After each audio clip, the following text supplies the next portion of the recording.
Hi everyone, this is Danes, joined here by Quickshot. You all know him, he doesn't need presentation. How are you? Very good, very good. A little bit nervous. It's the first time I have not shoutcasted a roadshow in maybe 6 or 7 years. But I'm feeling happy about it and I'm really proud of my team. Have you noticed any change during every finals that you've lived, because you are here forever? Yeah, of course. The biggest thing is, if you look at EU roadshows, we're constantly trying to change how we do different elements of the show. We're trying to use different, places for the trophy. We're trying to do different opening ceremonies. Some of the changes are quite subtle, but every year it gets bigger team, more cameras, more complex, and that just makes it a lot more interesting for us to work and hopefully for the viewers. Now that you have creative functions here in Riot, how is it for you? How do you do? What's your day-to-day? What you doing apart from casting? So frankly, there's not enough hours in the day. Yeah. So I was promoted to the OnAir talent manager midway through 2018. And my responsibilities include managing the team, developing performance, hiring, special guests on the show. That's a program that I really pushed for and got support and budget for. So outside of preparing for the show, we work Tuesday, Wednesday, Thursday in the office, and we have to do our research of the teams, study of the game, vocal warm-ups and training, improv lessons, so we make sure we're performing in the same way. And then over and above that, I also have to have one-on-ones with my team and make sure that I'm pushing them to grow and develop in the right ways, making sure that they are getting better at their job on camera and also becoming more valuable at their jobs off camera as well. Yeah. So there's a lot to do. It's a challenge, but fortunately I've got a really good team around me and a lot of support.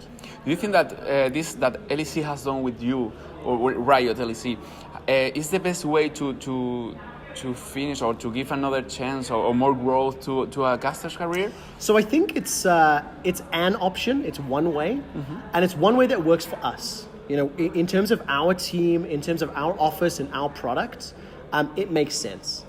I don't think you can copy paste it. I don't think it works for everyone. I don't think I would ever say it's the best.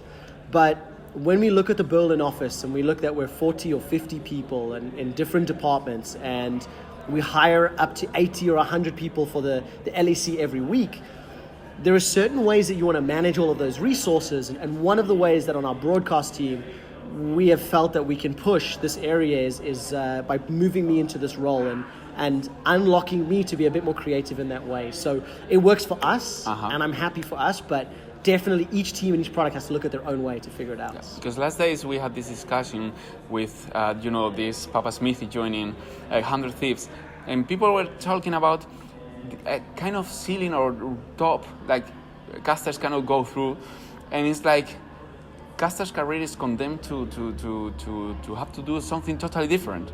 I mean, they cannot grow up. The thing is, what frustrates me a little bit is, where do you grow if you're a caster, okay? If you're a caster at home, where do you grow? Well, you can grow through high school leagues, through university leagues, to maybe Challenger, to maybe EU Masters, to LEC. There's always a top of a ladder. Yeah. And when you get to the top of a ladder, it's very easy to look around and go, where can I go? Forgetting that you're on top of the ladder, right? So I do agree that when you make it to this point, it's the pinnacle of shoutcasting in League of Legends.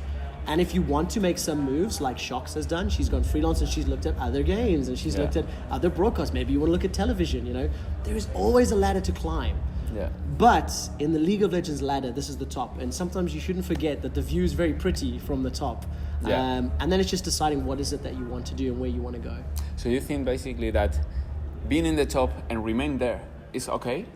It depends on your ambitions, Okay. I know, for example, myself, I've always wanted to be a leader. I've always wanted to be in a position where I made a call and I would get judged whether it was good or bad, and I like that. But there's members of my team that just want to shoutcast League of Legends. They want to live and breathe and eat and drink and sleep League of Legends. And they get to do that, So everybody has to find their own drive. And I can say with some certainty that if shoutcasting isn't the thing that you really, really want to do, it's very easy to get to the top of a ladder and go, ooh, what else would I like to try now? You know, and there's new opportunities afforded to you. Before being in this position with Riot, apart from being a caster, did you have this kind of crisis with yourself, like I should do something else? I need something different, or were you like comfortable? Very luckily, no. I've been very fortunate, and I think success is equal parts luck and talent or skill, and making sure you capitalize. And I've been very fortunate that esports and my studies has been able to link to give me professional opportunities, and I've linked them together. I never knew I was going to end up here. I had no idea. But when the opportunity presented itself, I grabbed it with both hands. And after a few years of shoutcasting, I went, what do I want to do next? Where can I go? And I wanted to be a manager, and I wanted to develop a team, and I wanted to grow the next generation of shoutcasters to be able to do what I did, and I'm very lucky I've got to do that. Do you see yourself joining anything else apart from Riot, like a team?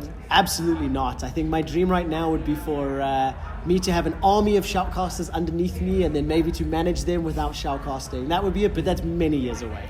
Cool. So, to give an end to the interview, we don't have much more time. Is there anything you want to say to the community, to the people who's watching you, who likes you? Just a huge thank you to anybody that's ever tuned in. Something I do like to say, and I like to say on camera, is without you guys watching and supporting the show, I don't have a job. Nor does any of these pro teams, nor does any other production.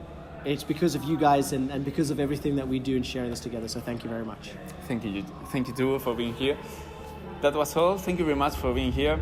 And this video and many more in Dan's Lawyer channel. Bye-bye.